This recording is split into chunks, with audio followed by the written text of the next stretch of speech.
We still do 7 NUFC Matters shows for free a week. But if you want to support the channel, there are a few ways of doing it. Hit the like button on each live broadcast or video. This helps the channel grow. Hit the subscribe button and select the all notifications option. Hit the thanks button to buy a super sticker. You can do this on the live chat too. You can also join our Patreon page or buy us a coffee at the link in all of our video descriptions below. We are also looking for sponsors. If you want our latest advertising rates and how you can get involved, then email John at nufcmatters1892@gmail.com. Thanks for watching.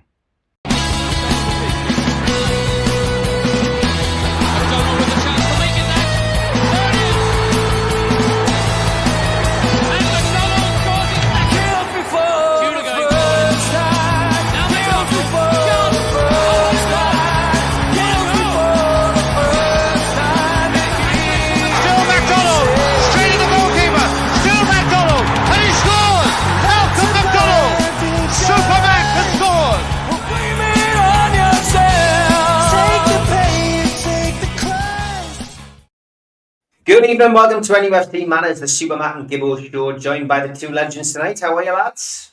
Very good, thanks. All okay, good. Extra smiles on your face because Chris Wood didn't score. I know. Andy got substituted. By the way, was he on the pitch? I can't remember exactly. He got substituted. Yes, I think he reverted to St James's Park nature. That's what he did when he played for us. Ange Postecoglou knows nothing about football. Anyway, look, a win, lads. It wasn't an emphatic win. I've got to be honest. Sometimes and you'll be the same, I guess, guys. You watch a game live and you come away very much with one impression. I got back home. I've got to be honest, and I watched it again the following day. And the first half was better than I thought. My mindset on Sunday night was first half wasn't very good. Second half, Newcastle were the better team and deserved to win 2-0. But the first half, when I watched it back, we actually created quite a bit more than I thought we had. Joe Linton had a couple of shots on target, which were created by decent crosses into the box. Dan Burn heading that one down to Joe Linton, who should have finished. And we had more chances than I thought we did. It wasn't a great performance though, John. But the most important, I think, was going into the international break, 3 points in the bag, mate. Yeah, without a shadow of doubt. I mean, I was sitting with Malcolm at the game and we were looking at each other in that first half. And the main thought was, are we going to score? We had chances, but we didn't take them. And I thought, are we ever going to score? And you go into the second half early on in a situation like that to a great extent. I think you've got to turn and look at your skipper and saying, all right, this is why your skipper inspires us. And he did that with a wonderful goal. I mean, it was a terrific strike from Bruno on the goal. And then, of course, it was him that won us the penalty. So I guess he did what a skipper is supposed to do, which is make the difference to his team.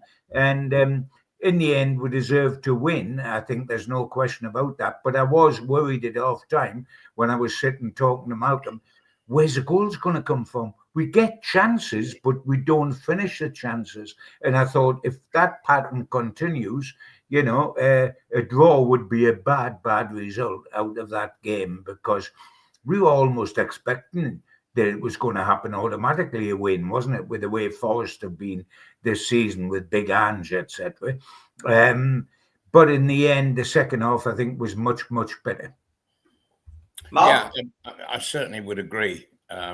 With you, Steve, you mentioned the chances that Newcastle had in the first half. What you didn't mention was the chances that Nottingham Forest had in the first half also, and they just weren't lively enough to take any of them. And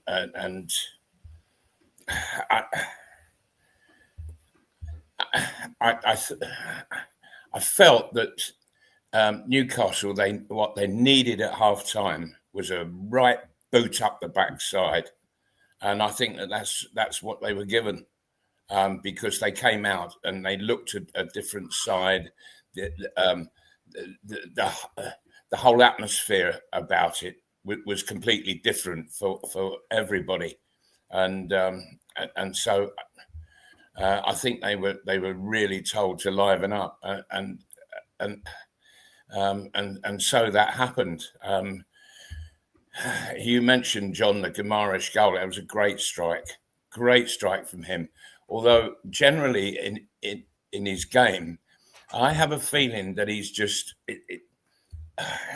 he's not quite achieving what he'd like to on the field, and I think as much as anything, it's the fact that he's having to push to one side to let Tonali sort of dictate in midfield from the centre, and slightly withdrawn from both Bruno and Joe Linton, and so I think his nose is a little bit out of joint. I might be wrong. I might be totally wrong, but I just feel that Bruno is not quite playing in the position that he would like to.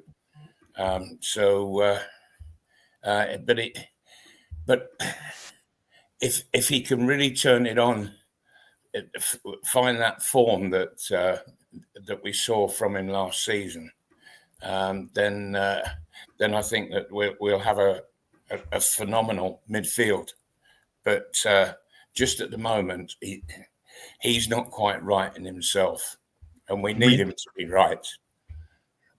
My interesting thing is if we're going to have a phenomenal midfield at the end of the fortnight, because the time that Bruno and Big Joe have had going to this the Brazilian nationals, I mean, he was 12 hours in the air and he landed it where he started from.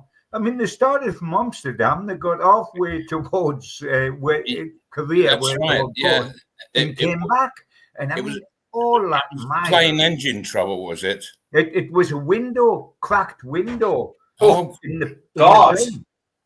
A cracked window in the plane, and they had to come back to because it was unsafe. They had to turn around and come back to Amsterdam. So they ended up back in Amsterdam, and then both got separate planes out of Amsterdam to South Korea. I mean, and this is before they carry on the rest of the tour and then come all the way back from the Far East to Newcastle and then go all the way down to Brighton. I mean, whether the two of them will be physically as well as mentally up for a game, because it's Saturday at 3:00 when we resume, and they're only traveling back on a Thursday after all these miles. Yeah. There'll have to be serious consideration given by Eddie as to whether he rests one of the. Bear in mind, we have Benfica on the Tuesday in the Champions League to follow. So he's got to think of those two games and what do I do with those two guys over those two games. Yeah, absolutely. It's a real problem that Eddie Howe has got to resolve on this, because it's not just that after a flight as long as that you get very leggy. Your legs are heavy. And it takes more than 48 hours to rid yourself of it and get back into it's going to be fitness. Fascinating, Malcolm. Fascinating if he decides that either both of them or one of them has to be rested, and he will be looking. He's in touch with them. I mean, he's terrific. He's in touch with them all the time now about the flights and how they feel and all that. But if he feels... But the difficulty is, Malcolm, that both are in the engine room, the midfield. If one was a left back and the other was a centre forward, you might be able to spread the load. But you're taking two of your three out of the midfield. If Sure. And so you're looking at Tonali to sort of hold it all together. Oh, absolutely. He's away as well with Italy. Well, he is, but he's not got this not the long journey that the others have got. But still, nevertheless, it's travelling. It's an additional game that he's got to play. So, it's it's not easy when you've got when you your club is in Europe, so you've got all the European games on top of the league and cup games, and then internationals come on top.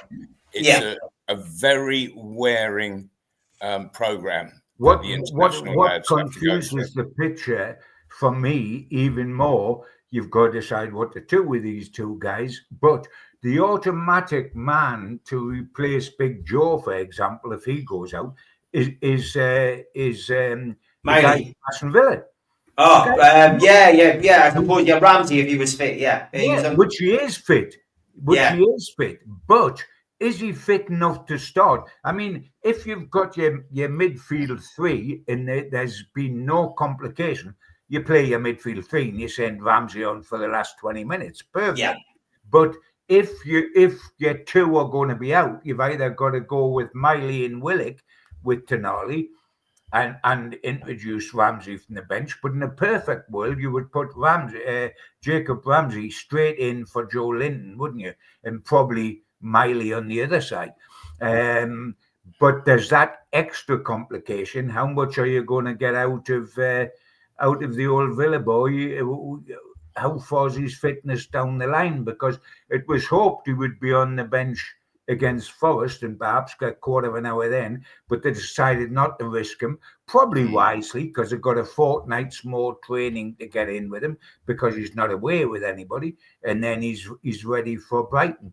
But they've got to weigh up how much they can get out of the two Brazilians and how much they can get out of Jacob Ramsey. It's going to be fascinating, but that's a week and a half off, but it's only the next game, so it's going to be fascinating. Let's just quickly talk about... mentioned injuries, John. Hey? Yeah. Oh, yes, there's that possibility as well. We don't get any. Exactly. Let's just finish off that Forest game because I've got a lot of questions for you tonight. What did you both think of Woltemade's performance and his penalty? A lot of people comparing that penalty to Malcolm's penalty against Liverpool on his home debut, John. People saying the precision, the power, the coolness, it was just, it reminded a lot of people of that vintage who remembered Malcolm's penalty. They just said he took it like Supermac would have. Absolutely. I mean, that Malcolm penalty started a career, didn't it? Because it was the first goal of all the goals Malcolm scored in his time here. So it launched his career completely. And I was just pleased to see that he could get that power in his shot with those giraffe legs. I thought they might snap when he hit the ball that hard. He really belted it, didn't he? I mean, it was a terrific penalty. Malcolm sitting next to me and says straight away, no goalkeeper saves that because it was launched into the top of the net. And wasn't he thrilled? Because if you remember, guys, he tried to nick the ball off Anthony Gordon in Brussels to take one of the penalties. He wanted to take a penalty then because he was so confident that he could score, etc. And then lo and behold, the very next game, Anthony Gordon subbed before we get a penalty. So he gets the penalty. And he justified it. He did terrific with the penalty. I think he's getting better game by game. He's got great feet, and I think he is improving. Yeah, his first three home games, equal than Shearer and Ferdinand. Ferdinand, I think, scored in his first 6 home games. I think he's got a long way to go to catch Alan. I think Alan got 15 in his first 15 home games as a Newcastle player, which is a great stat. But he had 3 in his first 3. Got off to a good start, I think. Yeah. What did you think of his penalty? Woltemade? Yeah. Unstoppable. Even if you tell the goalkeeper where you're going to hit it, he still can't get there without going before the ball's kicked. Just can't get there. Often I used to take penalties in very similar vein. I remember as manager at Fulham, and I had Jerry Payton, the Irish international keeper. And he wanted to work on his sort of penalty saves and shot stopping and what have you. And so we went through. We go through some extra training in the afternoons, and he asked me to actually play that kind of penalty, which I did, and he never got hold of one, and he was desperate just to make that one save that he could say, right, I can get anything, any shot that comes at me, I can say I can stop it, but goalkeepers, they just can't stop that penalty that I struck against Jerry Payton, that Woltemade struck on the weekend. Malcolm, you must have done Payton's confidence an awful lot of good, putting every shot past him. Well, the irony is, John, that something else happened. It was at Sheffield Wednesday, and he got beat on his near post badly, and that was one thing that really, really made me mad. A goalkeeper getting beat on his near post, and I dropped him, and just about two or 3 weeks before, I had sold the reserve keeper to Brighton, Perry Digweed, and so Digweed hadn't really been replaced because I was relying on the junior keeper coming through and playing in the reserves. And so I remember Jerry Payton, his remark to me when I told him that I was dropping him, he said, well, you haven't got anybody to play me. I said, the lad from the youth team will be stepping up. He said, he can't do it. This lad, his name was Jim Stannard, and he came on the pitch. He was just 18, and he started ordering the defenders all about. And of course, when they get ordered about, the confidence in the goalkeeper goes sky high. And so they absolutely loved him. And so this kid, he would be getting to the edge of his box and dictating to defenders as to where to position themselves in case there was a sudden attack and what have you. And he just talked all the way for 90 minutes, and he was absolutely terrific. And there I had the Republic of Ireland international goalkeeper playing in the reserve side.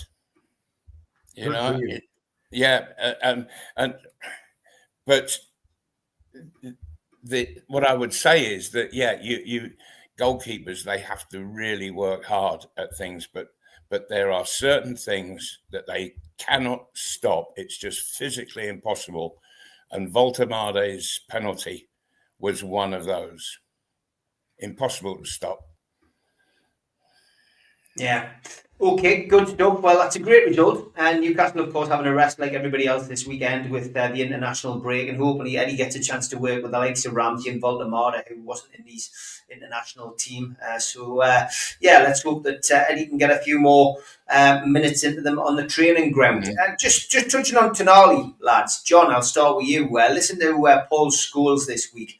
He could be the best midfielder in the Premier League at the moment, said Paul Scholes. I'm tied down quickly, Gary says. But yeah, it was an interesting debate. I did listen to that myself. And Paul Scholes and Jamie Carragher were doing a panel show on Sky with an invited audience of supporters. And they were having a bit chat with an Arsenal fan in the crowd, John. And he was saying that Declan Rice is the best, of course. But Tonali, is he one of the best in the Premier League at this moment? And of course he is. I think he probably, for me now, squeezes into my dream team for midfielders. And I hate to say it, but he's going to have to usurp somebody who I picked in my original 11. Because at the moment, John, he's fantastic. I mean, he is terrific, and I'm so pleased for the guy because it started so badly for me. Not with his goal on his debut against Aston Villa, but very quickly going out of the side with his ban. And we've gone through all he did in that time when he could have imploded, and he hasn't. And Declan Rice is a terrific midfielder, but I know I'm biased, but I go for Tonali every day. And I've been shouting about Tonali for so long because Isaac was an easy target for the big clubs because they just need to look at his goal scoring record. Oh, 27 goals. Everybody will sign somebody who scored 27 goals. But I tell you what, people have been slow. I'm talking people within football. People have been slow to recognise how good Tonali is, because I was sitting here last season and they're saying Bruno might go because somebody will pay his release clause, and Gordon might go to Liverpool or whoever, and Isaac might go to Arsenal or Liverpool. No, and I'm thinking, has anybody mentioned Tonali here? I hasten to add, we don't want him to go, but do they recognise how good this guy is? This guy's got everything. Offensively, he's an absolute athlete. He's got a vicious shot. He can put out fires all over the field because he anticipates. As Malcolm often said to me, the great thing about Bobby Moore was that he had no pace, but he didn't need it because it was in his head. He knew where the trouble was going to be, and he was already on his way there before the ball was played there. Tonali does that. Tonali knows where the ball's coming, and he's already on his way to put out the fire. And when he puts it out, he gets it and he plays it on. Tonali is terrific. Under no circumstances must we allow Tonali to go, and I'm not suggesting for any. Every time he goes to Italy, and I'm bored, brainless with it, every time he goes to Italy, the Italian press, all they do is talk to him about going back to Serie A. And it's just happened in the last couple of days. When are you coming back to Serie A? Or AC Milan fancy you, Juve fancy you, they fancy. And he does the diplomatic thing. He says, I don't ever rule out coming back to Serie A, but it's wonderful at Newcastle. Of course, he says he doesn't rule out going back. It's his own country, and he's talking to the Italian press. He's not going to say, I never want to come here again. It's horrible. He's going to say the natural thing to say. But he feels that he owes Newcastle something. Because of the 10 months when he was out and the way that worked, and the way the fans loved him, the way Eddie loved him, the way the club looked after him. And he's formed a bond with us, and he had a bond with AC Milan because that's his natural club, and now he's got a bond with us. But I tell you what, there isn't anybody. I debate whether our midfield three is the best in the Premier League, because I'm not certain they are. I think that's the whole three. They're very, very, very good. But Tonali is the best of the three. For me, Tonali is the best of our three midfielders, and I would put him right up there in the echelons of the Premier League's current midfielders. He is absolutely brilliant and underrated, not by Newcastle fans, but by other people in the country. It's just dawned on them who in the orchestra is pulling the strings. Yeah. Mal, do you agree? Well said, John. I totally agree. The play changes on the field, and you look, and whoops, Tonali's always there. He's always in the middle. He's got his position absolutely right in plenty of time, and he makes the game look so easy. And that's always, I think, that's the signal of absolute sheer class. And that's what we've got in Tonali. Absolute sheer class. Yeah. Absolutely right, Matt. Absolutely right. Questions coming in. George Bainbridge says, has John heard anything about the director of football appointment? Well, yes. I'm sick of hearing it, and I'm waiting for it to be completed. It's the boy from Forest, who we have been waiting for, the same as we were waiting for the director, for the new CEO, who is now eventually, thankfully, arrived, and he'll arrive. But, if you try to do anything with Nottingham Forest, the big Greek that owns him is a very tricky customer to do anything with, because he's as hard as nails. He won't give up anything I think he won't give you the time of day till he's checked with his lawyers whether it's safe to do it. It's very, very difficult to prize somebody out there. But it's the same guy after, and I think that he is going to eventually. Persistence always pays off. I mean, if we go back right away back to our takeover, how long did that take? I mean, I'm not suggesting this is going to take that, but that took about 2 years. But Newcastle didn't stop. Newcastle, once they've got targets in the transfer market, they keep going back for. They did it with Ekitike, who they didn't eventually get, but they've done it with lots of people. They did it with Chow. They've done. If they don't get the guy first time, they persist. They don't give up easily, and that guy will come. But we need him to come really before the January transfer window, because we were lucky to get away with things during the summer transfer window when poor old Eddie had to operate without a director of football, without any help. He had to organise everything a manager's got to organise, and had no help on that front. And then, you can do that for a short time, but you can't do it for a long time. And we've got to get up to speed and have what every other top club's got, and have somebody in there to help the manager. And Mal? Yeah,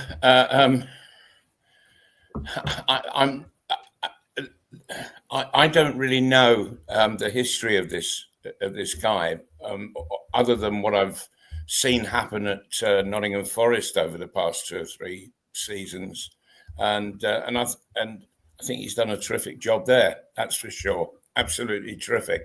So, good luck to him on arrival at Newcastle United, and hopefully he can do an equal, if not better, job for Newcastle in the coming years.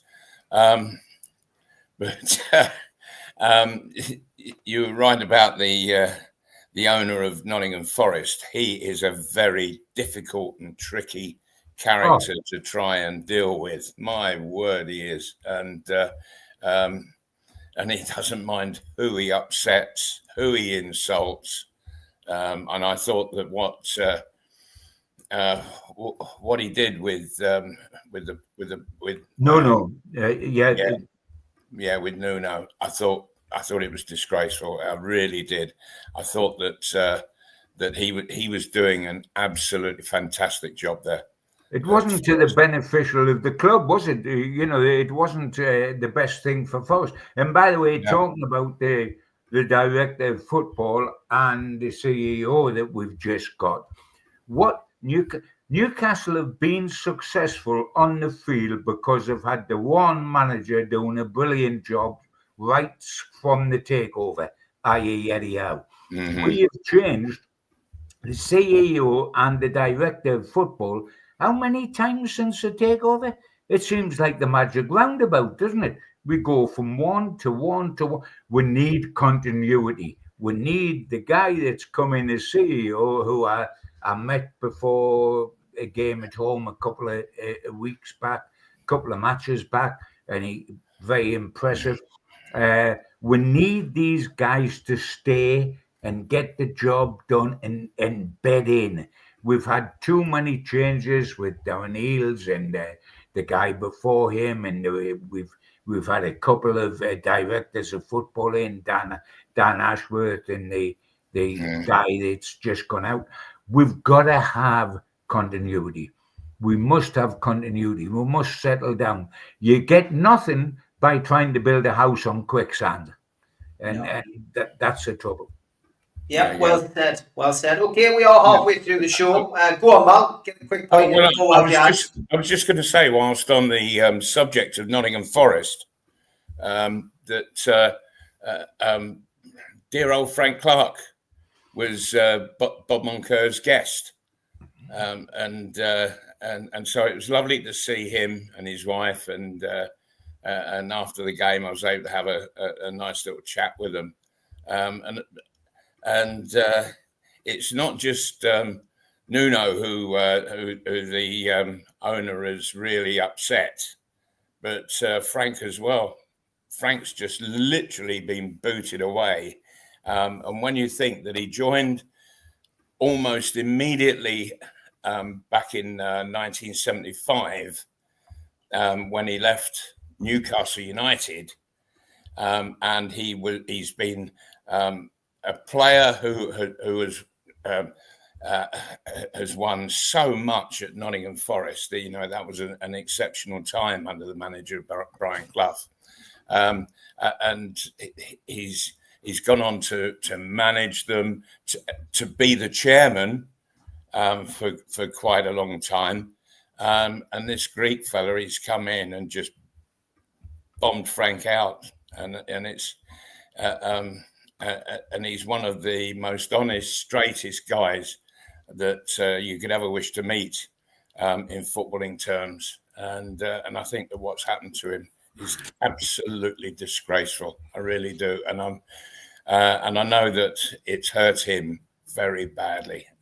Frank's not an easy one to hurt. Yeah, not good news at all. Okay, we are halfway through the show. We will, at the start of the second half, take a little look back down memory lane and get the lads' opinions on the late, great Willie McFall. A big thanks to all our sponsors, Skips and Bins. You can find them at their website, skipsandbins.com. Contact them at www.skipsandbins.com/contact.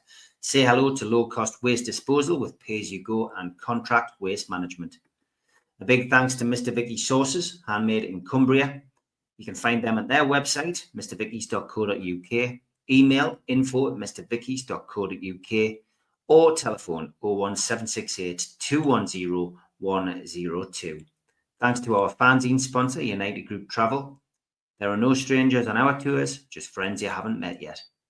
2-crew driver and courier, local family company, 3-star plus quality hotels and no interchanges.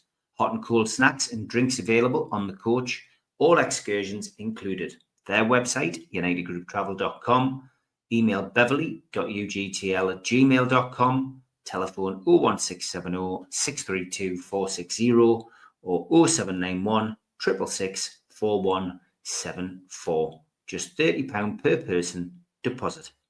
Thanks to Media Arts for all the help with the technical side of things. And if you like listening to us as a podcast, you can go to Sports Social Podcast Network or to iTunes, Spotify, or other podcast providers. If you want to support the show, then hit the subscribe button. It's free. We do 7 shows a week. Hit the little thumb up under the video, which is the like button, or click share to share to your social media. You can also join the channel on YouTube by hitting the join button for as little as $1.99 a month. If you want to become an NUFC Matters member, you can go to nufcmatterspodcast.co.uk. It's a £25 one-off fee. You get your pen, you get your badge, a key ring, you get your beer mat and your fridge magnet and your membership card, nufcmatterspodcast.co.uk for that. And we have an event early next year, 13th of February 2026, an evening with Beardsley, Waddle and Gascoigne takes place at the Tyne Theatre and Opera House. To buy your tickets for that event, go to the box office 0191 243 1171 or Tyne Theatre and Opera House.uk. And don't forget, in January, we'll also have an evening with these two gentlemen at the Tyneside Irish Centre, 23rd of January, nufcmatters.co.uk, and we're raising money for Age UK North Tyneside Dementia at that event. So get yourself along to that if you can. Okay, just before the break, I did mention that we would be discussing the late, great Willie McFall. Lovely photo there of Malcolm and Willie not so long ago. But John, we'll start with you, mate. Another one of the wonderful Fairs Cup legends has left us, mate. Yes, it's getting, the passing of time makes things almost inevitable, but it seems as if we're losing heroes so quickly now. First Cup heroes, we lost John McNamee, and then we lost Wyn Davies, and now we've lost Willie McFall. We've lost other heroes, of course, like Tommy Cass and John Tudor, but we've just got over the Wyn Davies situation. I mean, the boys have hardly come back from his funeral in Carnarvon, and then we had the bit about Willie. And to be truthful, the last two guys that I've just mentioned there, the European heroes, Wyn Davies and Willie McFall. It's difficult to think if bigger giants, there have been other giants, but bigger giants than those two were. They're huge giants in Newcastle United's history. And you look at Willie McFall, he worked from September of 1966 to October of 1988 for Newcastle United, unbroken, 22 unbroken years. That takes some doing. To work for one club. You may, if you put two periods together, make a lot of years, but this was unbroken. He never left. After he retired playing, the next day he took over as junior coach. And so he was the player, junior coach, reserve coach, first team coach, and then manager. Now, that is phenomenal. And I worked with Willie throughout those 22 years. After he finished playing, which is Malcolm well remembers, is after the 74 Cup final. And it was 1975 before the 76 League Cup final come along. And that, I mean, he was black and white blood coursing through his veins. Like Malcolm, he came from outside the area, Ireland in his case, but he come here, loved the area, loved the people, and become a legend at this club. And he really was a legend. Particularly as a player.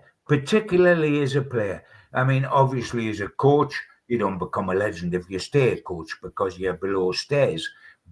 And as a manager, he had a limited amount of time and things went not easily for him because the club sold Beardsley and Gascoigne on his watch.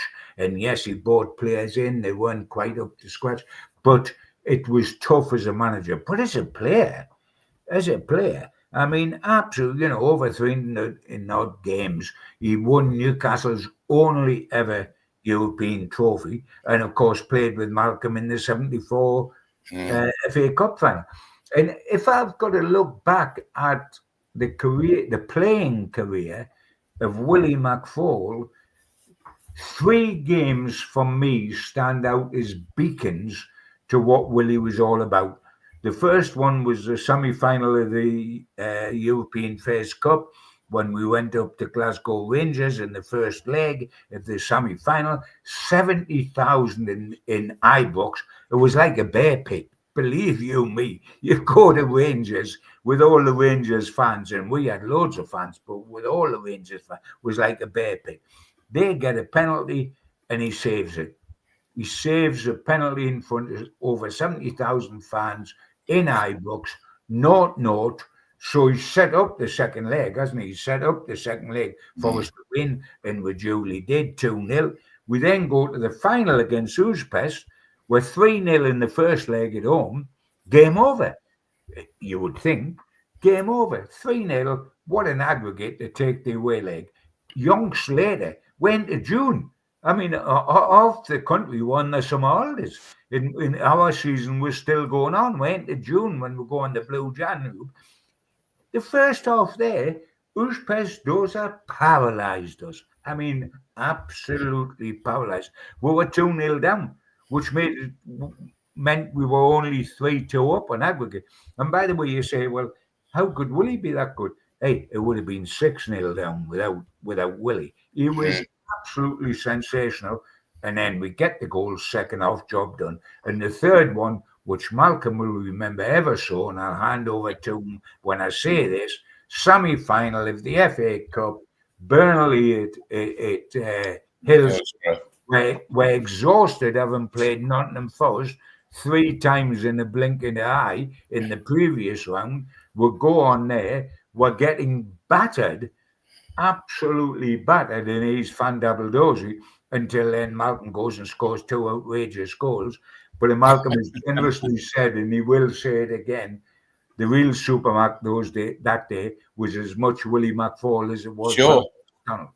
John, I couldn't agree more. I was given the Man of the Match award. I gave it to the wrong Mac. It should have been Willie McFall for his first half performance. He was absolutely outstanding. he was just making save after save after save, coming and getting crosses. Burnley were all over us, absolutely all over us. And it was Willie McFall, bless him, who kept us right in the game at 0-0, and then bought us the opportunity in the second half to go and win the game and get to Wembley. And what he did totally broke all Burnley hearts and minds even, because it was outrageous, some of the stuff that he was doing. And he had a catchphrase, a professional catchphrase, which I shall never forget. And it was when he had all defenders and black and white shirts in front of him, and where they were sort of defending the whole situation. And if he then couldn't see the ball, he would shout at the very top of his voice, "Let the dog see the rabbit! Let the dog see the rabbit!" and we all sort of shuffled over a little bit to make a bit of space for him to see through all the bodies. But that was his catchphrase, and I used to hear it on a regular basis. The wonderful thing, Malcolm, wasn't it? The wonderful thing, just for the younger supporters, and most supporters listening to this will remember Willie personally. But for the young ones that don't, but know of him from the record books, he was under 6 foot. He wasn't a big kid. He caught the ball rather than punched it, Malcolm, am I right? And he was under 6 foot. Very rarely did he punch it, John. He would always come and catch it. Why did goalkeepers push shots away? Stephen Kennedy's asking. Why do you think that is, lads? Sorry, Steve, I didn't hear. Stephen Kennedy's just asking, because you just mentioned about Willie catching the ball, lads. Why do you think goalkeepers chose to push shots away instead of catching them back in those days? I think it started on the continent. Continental goalkeepers always punched the ball away. Now that's so dangerous, because do you know exactly where the punch is going to go? But you know what it is? I think this is only theory, and Malcolm might say different, but I think it's self-preservation. They're scared to try to catch it, because if it slips out their hand and somebody just has a tap in, they think, I punch it away. And then if somebody blasts it back, it might be a defender's fault for not blocking the shot or whatever. They're not. It takes confidence to catch the ball. Yes, it does. Because it might spin out your hands. And if it does, what a bloomer that looks, Malcolm. If it spins out your hand and somebody tucks it in. And I think that's absolutely. There's nothing worse on a football field than seeing a goalkeeper fumble a ball and somebody just sticking out a foot and knocking it over 2 yards. They're scared of that, Malcolm. Mm-hmm. They're scared of that. Yeah, absolutely. But poor old Willie. I really felt sorry for him, because as great a goalkeeper as he was, and he was a great goalkeeper, he had been born pretty much at the same time as Pat Jennings, and they were both, of course, Northern Ireland, and so I think that he was the understudy to Pat Jennings at international level.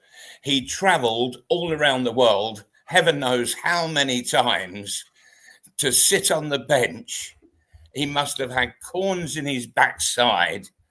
He sat on so many benches around the world, and he finished up.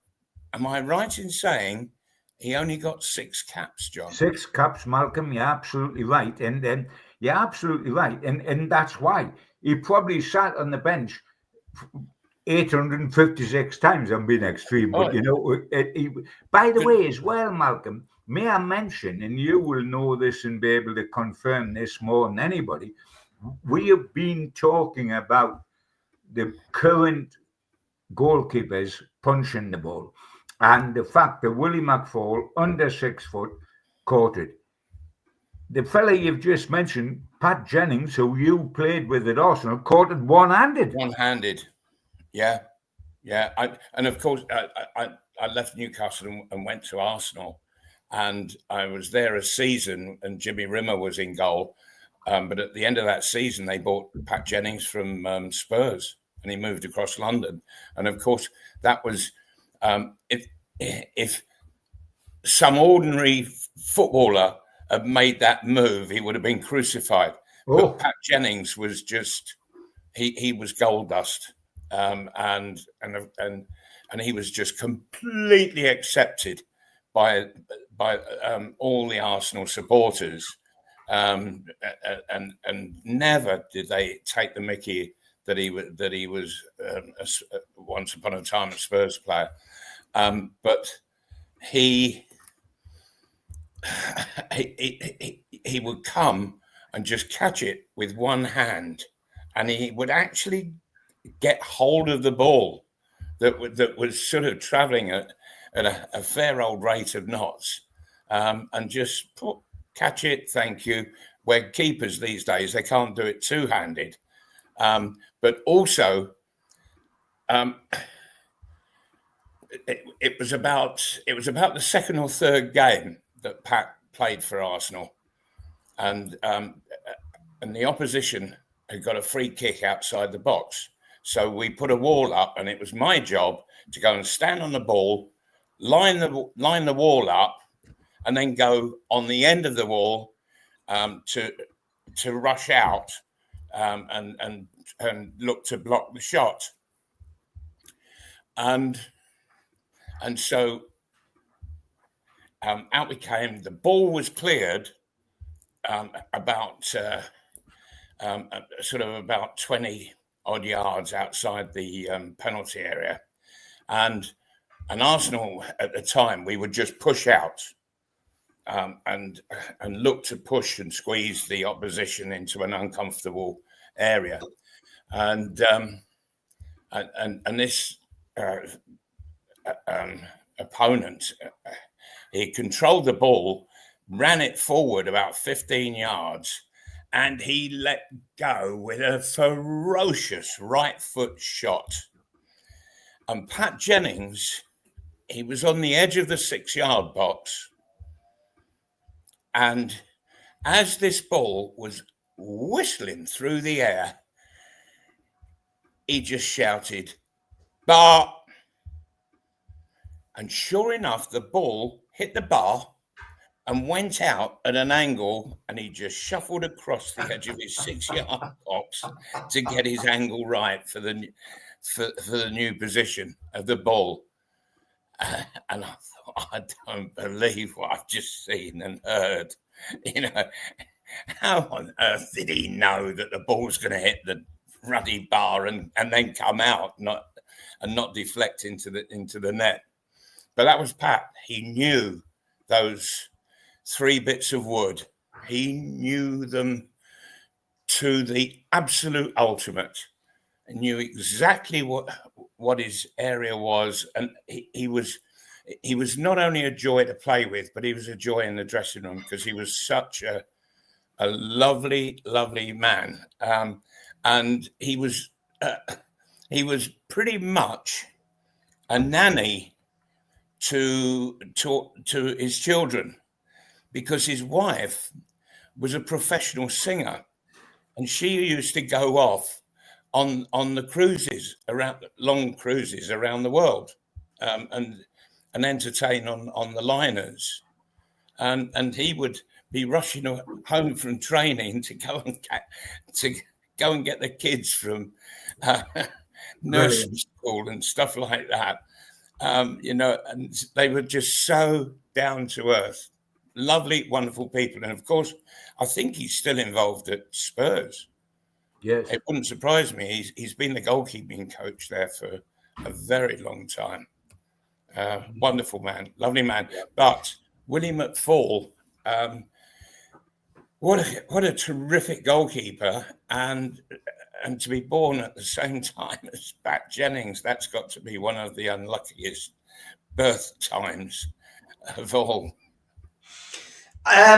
We've got 10 minutes left, lads, and apologies to those in the chat. I'm probably not going to get through any more questions tonight because this is a topic that we led the way on about 6 or 7 weeks ago, whenever it was that Wyn Davies passed away. But I've got to pay credit, as I've often done, to John Gibson, one of the best journalists we've ever had from this region, and long may he continue. Did a wonderful article in the Chronicle about the lack of the opportunity for fans to pay their respects to Willie McFall at the weekend. And I think John was very kind when he said, okay, this one was quite quick and it didn't give us the opportunity maybe to organise anything, but the club have made a faux pas with this to have, and we've highlighted it a couple of times now, with the passing of, some great friends of John and Malcolm's, in recent years, Wyn Davies, Willie McFall, and of course, hallelujah, John Tudor.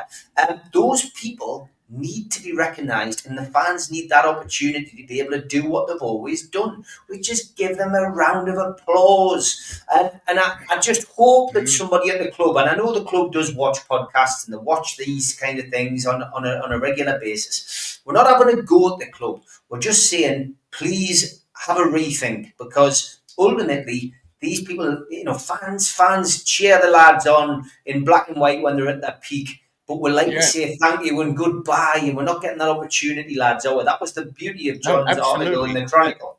And Steve, what I would say is that I find it, because I was absolutely staggered that they didn't give mention to Willie prior to the game, and I think it's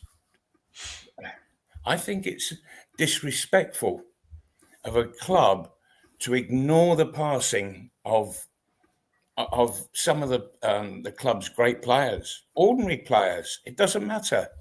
That the fact that they've given a lot of their working life to the club and for the club, and yes, they deserve a mention, and the fans should be allowed to have the opportunity to show their appreciation.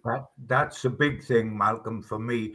And I mean, I did that article because I was getting more and more angry because we've gone through in recent times John Tudor, John McNamee, Wyn Davies. And the reason I said the time was tight with Willie was because I was trying to say that is not an excuse, because I went on and said, but however, Wyn Davies, it's been weeks and still hasn't got a mention. Now, what the club does when it doesn't pay homage to an ex-player is it deprives the fans of their opportunity to show their love for that player and for what he did for their club by a round of applause. If this does, it is no good. I'm not going to have the argument that if you put a black armband on, but you also don't announce over the tannoy why there are black armbands on, that's sufficient. If you send a representative to the funeral, that's sufficient. No, it is not. You have got to allow the fans the opportunity to put their hands together and say, Willie McFall, we loved you. Wyn Davies, we loved you. Tommy Cass, John McNamee. We can go on and on and on. And it doesn't happen at Newcastle. Newcastle United have got so many things right, and I'm so grateful, having sat through a decade and a half of Mike Ashley. I'm so grateful, and I look back since the takeover and think we've had 2 League Cup finals, we've won one of them, we've had 2 Champions Leagues, etc. But we have got this wrong, and we've got this wrong regularly, and we must stop getting it wrong, because these people matter. These people were here, the players that we're talking about, before any of the current regime, and they will be loved well after the current regime. The club is the club, and we want to pay our respect to. And by the way, Malcolm's right. Regardless of what stature you reach, everybody's important to the club. But when you're talking about giants, like Willie McFall and Wyn Davies, and you don't pay homage 1 minute. And all right, there's some people who have said to me within the club privately, we don't want to make it a downer and then have to kick off and everybody's down.